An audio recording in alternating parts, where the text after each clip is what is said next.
Welcome to the Modern Husbands Podcast, where any combination of Dr. Bruce Ross, Christian Sherrill, and Brian Page host national experts who share winning ideas to manage money in the home as a team. Today, we welcome marriage and family therapist Allie Bullock. Allie is the Paired App Head of Relationships and a marriage and family therapist who is dedicated to helping couples build stronger, more fulfilling partnerships. Allie is a married mom of three who has 350,000 followers on social media, where she posts fun content designed to help committed couples navigate communication challenges. In this episode, Allie shares the intricacies of relationships, focusing on effective communication strategies for couples. We discuss practical advice for dealing with the silent treatment, making date nights special, and much more. Enjoy the episode. Well, as you heard from the introduction, Allison is an incredible marriage and family therapist, and she is known on Instagram widely as the person to turn to really understand, how to have conversations with your spouse. And she's who I turn to for these ideas. And every once in a while, my wife will actually send me things, forgetting that I already follow her, because she's just full of great ideas. And when my wife sends me clips, I don't know whether it's like, oh, this is something to share in Modern Husbands, or maybe it's a hint to be better. But anyhow, Allison, thanks for joining us. Thank you so much, Brian, for having me. I'm honored to be a guest today. Well, where does your passion for helping couples come from? I have always loved love.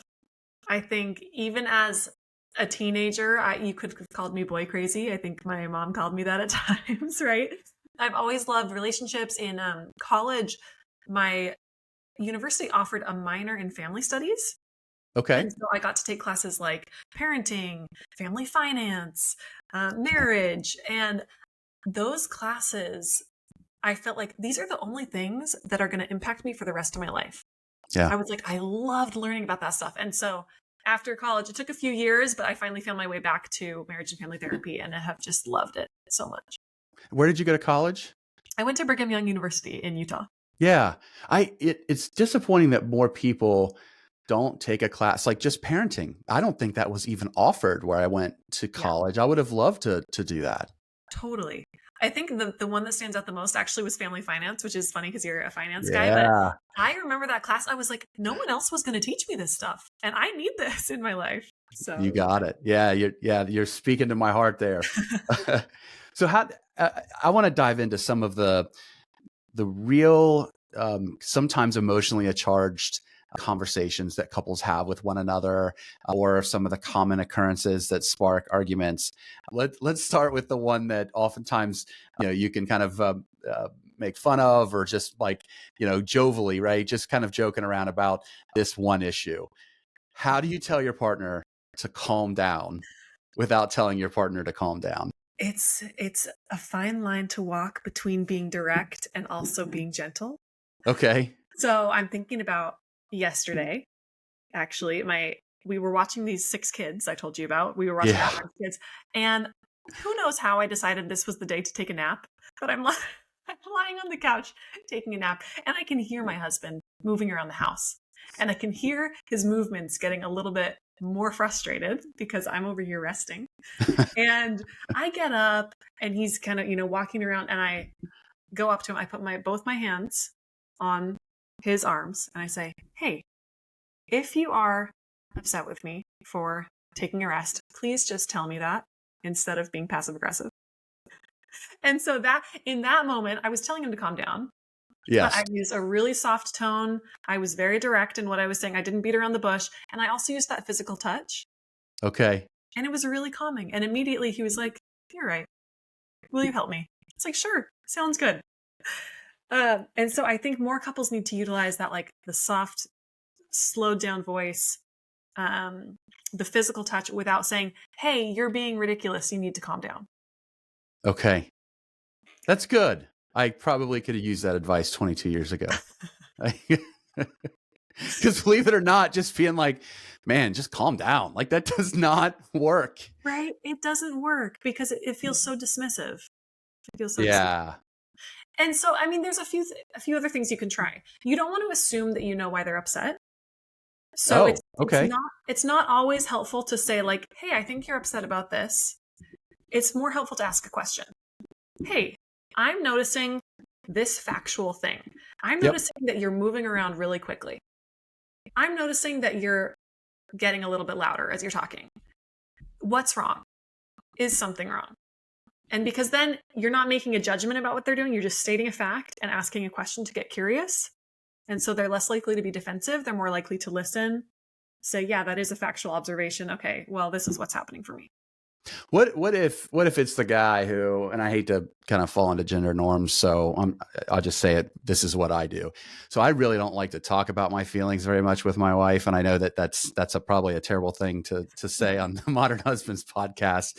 But usually it's like I'll just figure this out. What if you just don't want to talk about it? And like, how do you? Or let me phrase the question this way. What if like you were trying to, break through to me and understand why I'm upset and I just didn't want to talk about it? What would you do? I would give you space, but I would say when I would want to come back to it. I would say Okay. like, it's okay if you need space right now.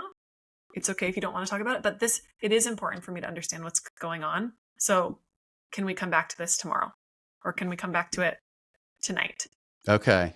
I think giving you then that space to think like, okay, I do need to process and figure out what's going on for me, but I don't have to get into it right now if I'm not interested, can be helpful. Yeah. Like, I don't know, how would you respond to that if I said that to you? Probably relieved. And frankly, the silence from my perspective would come from like knowing I'm angry right now, but I don't want to fight. It's just not worth it. And I wish I was better at hiding my anger, but unfortunately she sees my anger. Maybe anger is not the right word. I don't have the feelings wheel in front of me, but part of me is just like, I really don't want to talk this one out. I just want to be kind of left alone. But then if I'm still upset later on when I need space, my question for you is, do I bring it up knowing that it could lead to an argument, or do I just kind of keep it tucked away? So this is why I really, really recommend that couples have relationship check-in, like an established check-in time. Okay. Maybe if it's a couple that's like pretty healthy, not much going on, once a month is totally fine. For a higher conflict couple, I would say once a week. But having this established check-in, and actually if people go to my page, I have a free check-in guide on my link in bio. What's your page? Relationships with Allie. Okay, got it. And two L's or one? One L, ALY. Okay. Right? You're welcome. And there's this free check-in guide, and it gives you the step-by-step instructions, but basically, it's a set 20-minute script that you follow, and that's a safe space for you to share what's been going on. And so if you really don't want to talk about it in the moment, but you know that every Sunday morning you have a 20-minute check-in, you can just like let it leave your mind for a little while and say, we'll come back to it on Sunday when we're in this safe space, when we already know we're going to be receiving feedback, and we can deal with it then. We don't have to make our Friday night a big argument. Okay, I like that idea. Yeah, I like that. I might adopt that. Yeah, try it out. I'm going to create a webinar, I think, this week about how to do it effectively, because a lot of people try a check-in, but they get so off script. It ends up being this bad thing instead of a good thing. And so I'm going to be teaching how exactly to do it so that it is a productive conversation between. If you end up doing that, send me the link. I'll include it in the show notes for this podcast episode. Sounds good. Thanks. All right. So your partner's in a bad mood, but you don't know why. What's the best approach? I would start with the HALT method. HALT. HALT. Okay. Hungry, angry, lonely, tired. And so, first of all, check in with yourself. Am I perceiving that they're in a bad mood, even if they could be totally fine, because I'm overly hungry, I'm overly tired, I'm angry about something else that happened in my day, or I'm feeling lonely and disconnected from them? If any of the above is true, I need to regulate myself first, and then maybe I'll realize actually they were being fine. They weren't in a bad mood. Okay. Then if I'm good, I do that same check-in mentally for them. Have they eaten in the last 5 hours? I'm not saying it's your responsibility to make sure they do that, but just so you're aware of what's going on for them.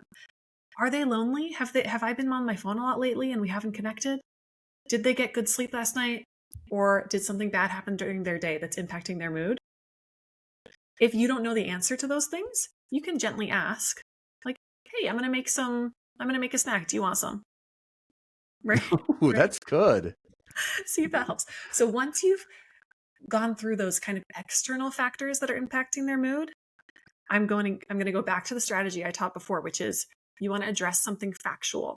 I don't want to say, why are you in a bad mood? Because that's my judgment of them. I Okay. want to say, hey, we haven't talked in the last hour. Is something off? That's a factual statement, right? So they're less likely to get defensive. I like Then, that. yeah, yeah. So my wife's really good of just coming out and saying, I'm hangry. She calls it hungry and angry at the same time. Yes.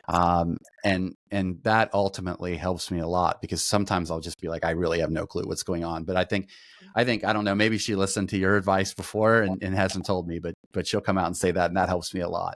All right. Which of those four do you feel like most impacts you? So again, it's hungry, angry. The L is what? Lonely and tired. Maybe angry. If you could put angry under the umbrella of stress, Sure. that's where by far I would be, Yes. Yes. Some people add an O on the end, like overstimulated. Could be that like life stress from the day has just added up. Yeah. That's my, yeah. And you know what? I guess if when I'm tired, I'm just decision fatigued. I don't really get upset. I'm just like, I'm not in the mood to kind of engage in things. And I don't know if other people the same way, but I think it's hard when people, I remember being a young parent, are tired and they're decision fatigued, but you still have lots of responsibilities around you. Yeah. I think that's a big challenge of young marriages. Oh my gosh, it's so hard. you're there right now, aren't Yes. you? Yeah, my husband and I are trying to start this business together. Well, grow my business. And we have to figure out how to be colleagues and partners. And it's navigating a tricky dynamic. But one thing that comes up is we'll want to talk about work at different times.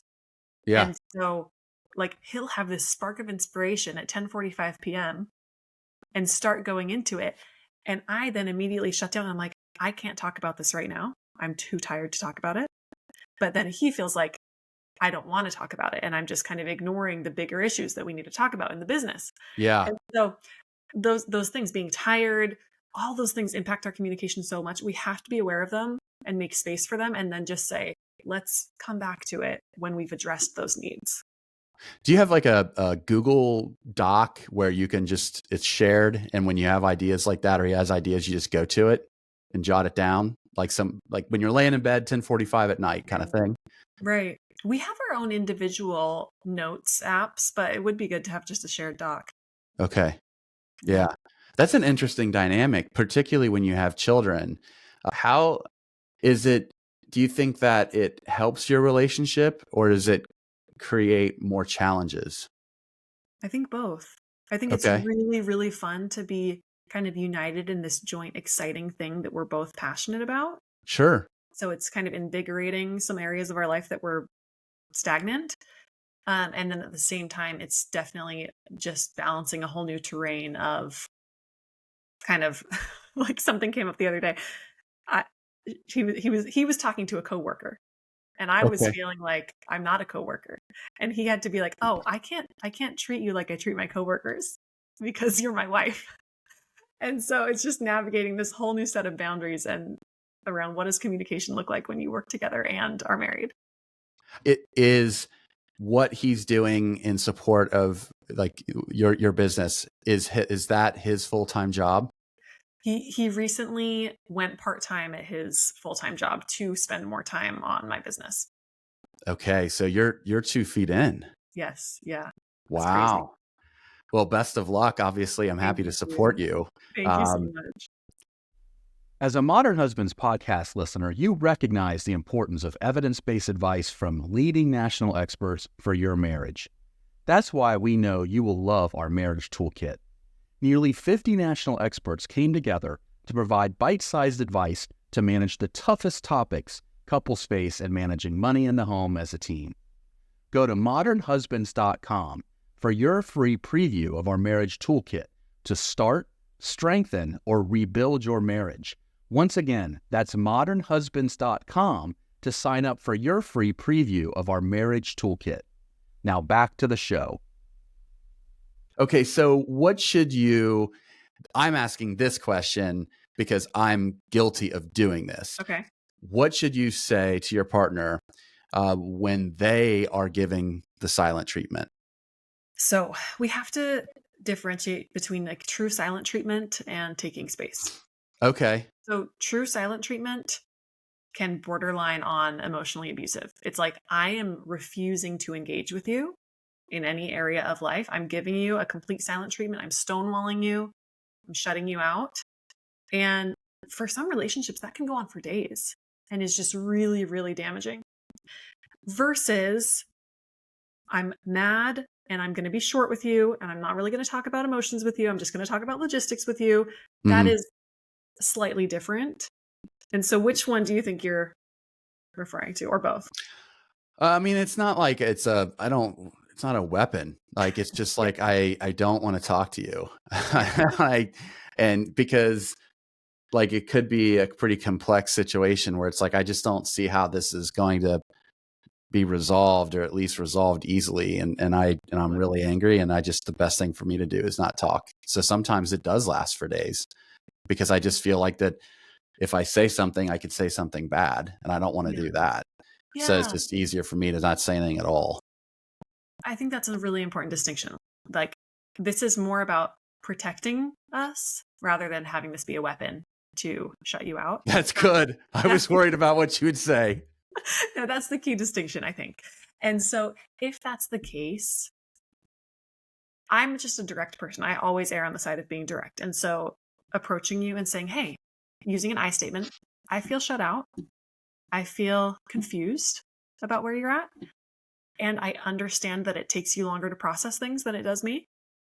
So I'm not asking that we get into this right away, but I am asking that by tomorrow, you've let me know via text, via email, verbally, something about what you're feeling and what I can do to help. Okay. I like that. I'm going to send that clip to my wife. No, wait a second. That's probably not right. That's right. Like, hey, you're the problem, honey. Do this. Right. Okay. So if you're a guy listening to this and you're like, ooh, that sounds like that might help my wife. Yeah. And obviously women can give men the silent treatment. I'm just looking at things through the first person. So how do you somehow bring this up in a conversation as a solution? I think it's totally okay to send the clip to your wife as long as you're prefacing this with, hey, I know that it's been difficult for you to reach me in moments when I'm shut down. I saw this clip. I think something like this could help. And I'm going to work on trying to, open up before you have to get there. That's excellent. And I will cut this up where they can send that part of it too. I love that. Great. Good. Okay. So we're going to transition to some things that are easier in relationships. And one of my favorites is, how can we make our date nights rock? Yeah. How can you make your date nights rock? Well, first, have date nights. Yeah. How often do you have date nights in your marriage? So we have our pretend date nights and then actual date nights. On our calendar every Friday night, it's written Allie plans date night or Sean's plans date night. Oh, that's good that you have who is responsible for planning it. Yeah. So we alternate weeks, whoever's responsible. Now, in the chaos of the life we actually live, I would say 2 a month is usually what we don't usually get to do it every Friday night. But what was the initial question? How to make a date night rock? How do you make your date nights rock? But before you go into that, why do you assign who's responsible for coming up with the date night idea or planning it? Because if you don't, one person is going to feel like they hold the mental load for maintaining your relationship, and that is going to build resentment over time. If you feel like I'm the only one who cares about maintaining our connection, doing things together, like that will poison you over time if you feel like you're the only one invested. So absolutely switch off who is planning the date nights. That's such great advice. Okay, so what are some great date night ideas? Yeah, so great date night ideas. So we talked about this a little bit on our live that we did together, but if you're doing an at-home date night, because a lot of people with young kids can't always find a babysitter, plan your intimacy for the beginning of the date night.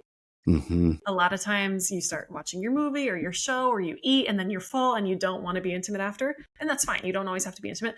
But if that is an area you're trying to prioritize, just doing it first, having some time together first can really help the rest of your night go really well. It's great advice. I'd never heard that before our IG Live. That's good. Yeah. Okay. What's another Yeah. great one? So another great one is do something neither of you have tried before, because it's kind of vulnerable. Like my husband and I have never taken a dance class together. Okay. That would be probably so vulnerable for both of us because it's something new out of our comfort zone, but it would also be a fun way to like see each other in a new light because it is so new. And so I always recommend to couples, like, do something you've never tried before, or do something that, one of you is passionate about and can actually kind of like teach the other person. That's another option to Oh, bring the other person into your world a little bit. Could be fun. You just have to be creative. so What's your favorite date night? taking your wife to a football game. Yeah. Yeah. Taking your wife to a football game, except you have to be on the date, not at the game. Like, as the one Got it. who's a football lover, you have to be intentionally like, hey, I want to show you this, or hey, I love being close to you here. Like, you can't just be engrossed in your game because then she'll feel like this isn't a date. Got it. Okay. No, that's a good distinction. Yeah. I mean, what are your favorite date nights? Do you have any good ideas? If anything where we are engaged in some sort of activity together that doesn't necessarily require us talking about life. Like we're not talking about the kids, we're not talking Yeah. about plans. Yes. And I know those are all, good things. I'm not saying they're unhealthy, but it could be as simple as we like double dates, playing board games, right? Like little competitions, something where you're focusing your energy on an activity where you're alive in the moment. Absolutely. You have to be so intentional about that because otherwise you will just default back to those conversations about life and logistics, and it won't feel like a date by the end of the night. Right. Right. Which I feel like that if your date nights are just centered around going out to eat, like that's usually what happens. So I don't really like to do that. I mean, I know we have to eat, but it's not the focus of the date. Yeah. Yeah. I love that. Yeah. One that we really like is we get those like paint by number things. Have you ever seen these? Oh, we've done that as a date. Yeah. Yeah. We do like mocktails and a paint by number and put Yep. on some fun music, and it's just an activity that you can focus on, but do something creative. Yeah. I love that. And we have the paintings that are up in our Oh, that's house. cool. I don't think we've Yeah. ever finished one. What's that? I don't think we've ever finished one. Oh, really? To be able to, like, I feel like it takes like 6 date nights to be able to finish a whole painting. Do you get competitive at all with each other about whose is better? No, we get competitive in games. Like if we're playing games, and I like to win. So Yeah. Do you and maybe this is a sign of our age, my age and my wife's. A fun one for us is there's a game called Ticket to Ride. I And love that game. okay. Yeah. Great We game. actually had that game on our phone. On the phone. We have that. It's so great. The new version of that just came out, by the way. Okay, we haven't seen it. I haven't played it in probably a year or two on my phone, but Yeah, you got to re-download it. Yeah, it's pretty good. That's awesome. So let's shift gears to your new role at Paired.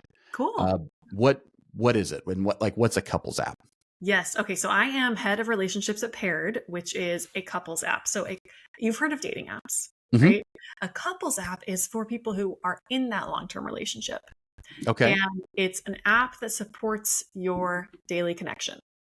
So essentially the Paired app specifically, it asks you a question a day, asks each of you the same question. And you can't see your partner's answer until you've answered it. Okay. And every single question that it asks is based in research. So like the questions that it's asking have some benefit to your relationship by answering them. That's the simplest way of describing the app. And the reason I love it is because there are so many ways that my phone takes away from my relationship. Yeah. And yet I use it all day anyway. Yeah. Yeah. So I love having something that actually helps protect my relationship. And when you respond, do you respond by typing or is it a video response? Yes. So you respond by typing. Sometimes the question prompt is like, upload this picture and describe that picture. And so there's a few different formats. And then the app itself also has quizzes and it has games. And I love those because it'll say like, maybe the quiz is about sex and intimacy. Okay. And it asks you 5 questions and asks you to rate from 1 to 5 or rate what you think about this topic. And then you compare answers afterwards. And you're like, oh, I had no idea that you thought this about the bedroom. Or I had no idea that you didn't like this thing. Right. And so it's a really fun way to talk about your relationship in kind of a low stakes way. Yeah. And so Yeah, I like that. Can you respond on your desktop, or is it only with your mobile phone? It's only on your mobile phone right now. I know they have updates in the works, but right now it's on your mobile phone. There's also a chat feature. So like say you answer the question and then you are curious about why your partner answered that way. You can start a chat within there and continue the conversation in that way. I think the And when feature, you download the app, do you both automatically get the app and then you're connected with each other? one person, or you both download it, one person signs up and then you send a code to your partner and it syncs you. Got it. Yeah. Okay. How does Paired address major couple stressors like money and sex and things like that? Yeah. One of my favorite features in the app is this thing called journeys.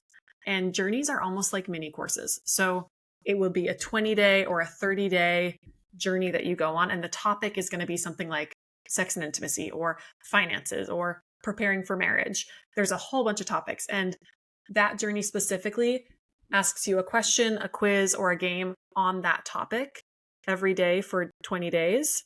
Okay. I actually just created a journey for the app called Preparing for Marriage. And like there's 5 steps. There's understanding what your beliefs about marriage are, creating a shared vision for your marriage, aligning on logistics, dealing with friends and in-laws. And so you move through this journey together as a couple. And it really supports you in having that conversation like over a few weeks. And so you don't forget it after you have it one time. Ah, I like that. Okay. And what kind of couple can most benefit from Paired, and who is their target audience? Yes, couples who are in a long-term committed relationship, especially couples who have stressors like, dual working couples and couples with kids. Yeah.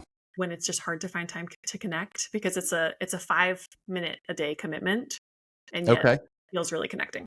What is one piece of simple and actionable advice that you want to leave our listeners with? There's so many to choose from. I think from our conversation today, the one that I want to reiterate is plan a date. Go out and plan an actual date. Get a babysitter. You wouldn't believe how many couples are like, well, we don't go on dates. We haven't slept in the same bed in years because bedtime.